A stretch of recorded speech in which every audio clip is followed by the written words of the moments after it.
कश्मीर दुनिया में वो जगह जिसे जन्नत कहा जाता है। आज हम इस कश्मीर का इतिहास जानेंगे कि वहाँ कैसे इस्लाम का प्रसार हुआ। कश्मीर के बसने की 3 लोक कथाएं प्रचलित हैं। अगर हिंदू लोक कथा के अनुसार देखा जाए तो ब्रह्मा जी के पोते ऋषि कश्यप ने एक शहर बसाया था और उसी का नाम कश्यपपुरा रखा गया। बाद में चलकर यही कश्यपपुरा कश्मीर हो गया। मुस्लिम संप्रदाय की बात माने तो सूफी लेखक ख्वाजा आजम ने 1747 में वाक़यात कश्मीर में एक जिन की कहानी का वर्णन किया है, जिसके बिहाफ पर कश्मीर रखा गया। एक कथा बौद्ध धर्म से भी जुड़ी हुई है, जिसमें चीनी यात्री ह्वेंगशोंग के मुताबिक कश्मीर एक झील हुआ करता था, जहां पर बौद्ध के जो शिष्य हुआ करते थे, उनके द्वारा बुद्ध की मृत्यु के बाद इस झील को सुखाकर कश्मीर को बसाया गया था। कश्मीर से कई ऐतिहासिक साक्ष्य मिलते हैं, लेकिन सबसे पहला जो साक्ष्य मिलता है 1960 के दशक में बुर्ज होम की खुदाई में मिलता है। और इसी खोज के कारण इन तीनों लोक कथाओं पर सवाल खड़े हो जाते हैं। कश्मीर पर अलग अलग वंश के बौद्ध और हिंदू राजाओं का शासन मिलता है।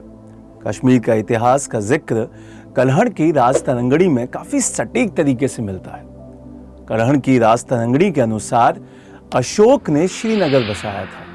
वह कश्मीर में बौद्ध मठ भी बनवाए थे। इसमें ललितादित्य का जिक्र सबसे महत्वपूर्ण माना जाता है। 724 से लेकर 761 तक कश्मीर का स्वर्ण काल था, जिसके अनुसार कश्मीर ने अफगानिस्तान, पंजाब, बिहार, बंगाल और उड़ीसा तक जीत हासिल कर ली थी। अमेरिका के प्रोफेसर आंद्रे बिंग ने अपनी पुस्तक अल हिंद में लिखा है कि ललितादित्य ने चीन का एक बहुत बड़ा प्रांत जीत लिया था। कल्हड़ ने अपनी राजतरंगड़ी में यह भी बताया है कि एक वहां पर नरहरि की प्रतिमा भी बनाई गई, जो चुंबक की मदद से हवा में लटकती रहती थी। एक विष्णु स्तंभ भी बनाया गया और उसके साथ साथ एक मातंड मंदिर का निर्माण भी ललितादित्य ने ही करवाया। ललितादित्य के समय में कश्मीर का पहला संपर्क अरब मुसलमानों से हुआ, लेकिन कभी भी कश्मीर में उनकी घुसपैठ नहीं हो पाई। करीब 250 वर्ष के बाद महमूद गजनवी ने कश्मीर पर हमला किया। महमूद गजनवी ने 1000 से लेकर 1027 के बीच में 17 बार भारत पर आक्रमण किया। 1015 में उसने पहली बार तोसा मैदान दर्रे के रास्ते से होते हुए कश्मीर पर हमला किया, लेकिन उस वक्त कश्मीर का राजा संग्राम राज करता था और इस युद्ध में गजनवी का काफी नुकसान हुआ। उसे खाली हाथ लौटना पड़ा। 1021 में दोबारा से कश्मीर पर हमला किया गया और इस बार भी गजनवी को हार का सामना करना पड़ा। उसके बाद गजनवी कभी भी कश्मीर की तरफ नहीं आया। इस पूरे सेगमेंट के बाद कश्मीर के राजाओं की स्थिति काफी कमजोर होती गई। वे अपने भोग विलास में इतने लिप्त हो गए कि उन्होंने राजदंड भी और उसके साथ साथ अपना मुकुट भी गिरवी रख दिया।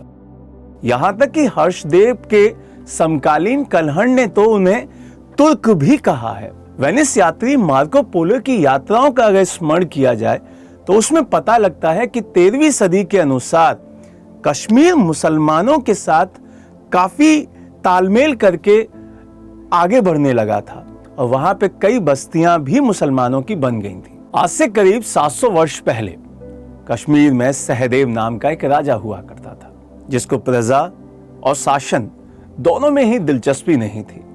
इसी कारण उनके सेनापति रामचंद्र पूरा का पूरा कार्यभार संभालने लगे। एक दिन तिब्बत के जोजिला दर्रे के रास्ते से एक राजकुमार आया, जिसका नाम रिंचन था।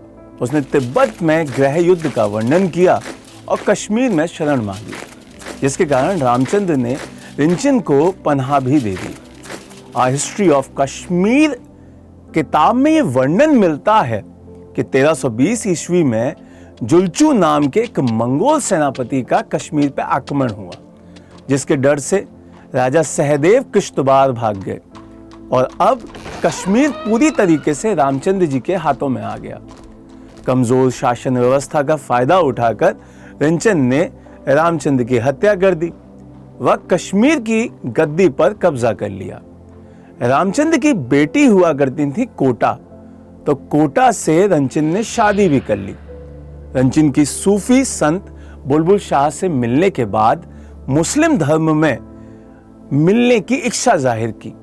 इसी वजह से संत बुलबुल शाह ने उनको मुस्लिम धर्म में कन्वर्ट करा दिया, जिसकी वजह से कश्मीर को अपना पहला मुस्लिम शासक मिला।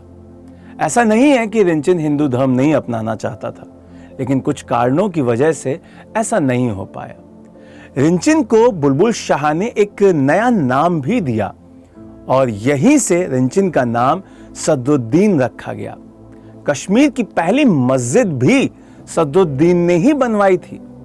1323 में सदरुद्दीन की मौत हो गई। इस घटना के बाद शासन का तख्ता पलट हिंदू मुस्लिम दावेदारी में बदलता रहा, लेकिन 1338 में शाहमीर ने पहले मुस्लिम वंश की स्थापना करी, जिसने 220 साल तक राज किया। इस वंश में एक सुल्तान हुआ जिसका नाम था सिकंदर, जिसने अपने सुहाभद्र नाम के ब्राह्मण को अपना मुख्य सलाहकार बनाया। बाद में उसे मुस्लिम बनाकर मलिक सैफुद्दीन नाम की एक उपाधि दी या उन्हें एक नया नाम दिया। उनकी बेटी से विवाह भी किया। सैफुद्दीन के सुझाव पर सभी ब्राह्मणों को मुस्लिम बनाने का आदेश भी दिया गया। अब एक आदेश और जारी किया गया कि अगर कोई इस्लाम नहीं मानेगा तो उसे घाटी छोड़कर जाना पड़ेगा। उसके शासनकाल में मंदिर को तोड़ने का अभियान भी चलाया गया।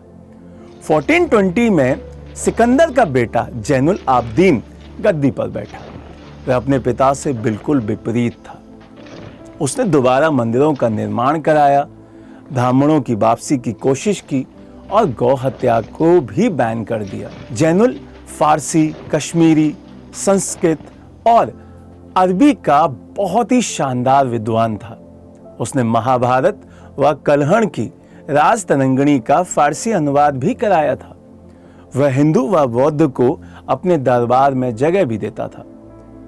अब इससे आगे की कहानी, जिसमें हम सिख, मुगल्स और आधुनिक भारत में कश्मीर की क्या स्थिति रही, उसको देखेंगे। शाहमीर वंश के बाद 1586 में कश्मीर को मुगल बादशाह ने अपने साम्राज्य में मिला लिया। इसी काल में वहां पर फारसी भाषा और साहित्य को बढ़ावा मिला। मुगलों के द्वारा वहां पर शालीमार बाग, निशात बाग, चश्मा शाही बाग, ये सारे बगीचे बनवाए गए।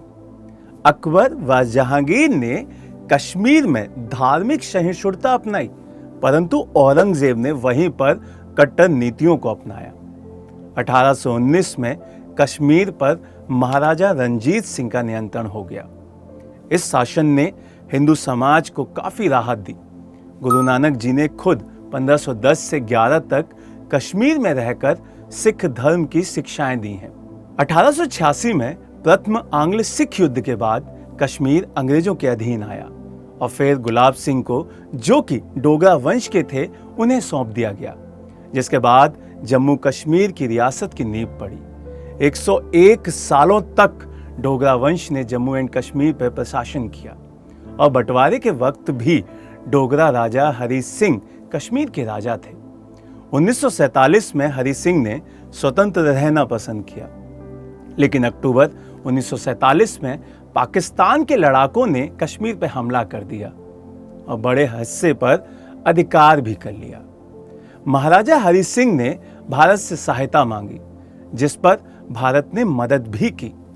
उसके बाद 26 अक्टूबर 1947 को हरि सिंह ने विलय पत्र पर हस्ताक्षर कर दिए और भारत में मिलना मंजूर किया।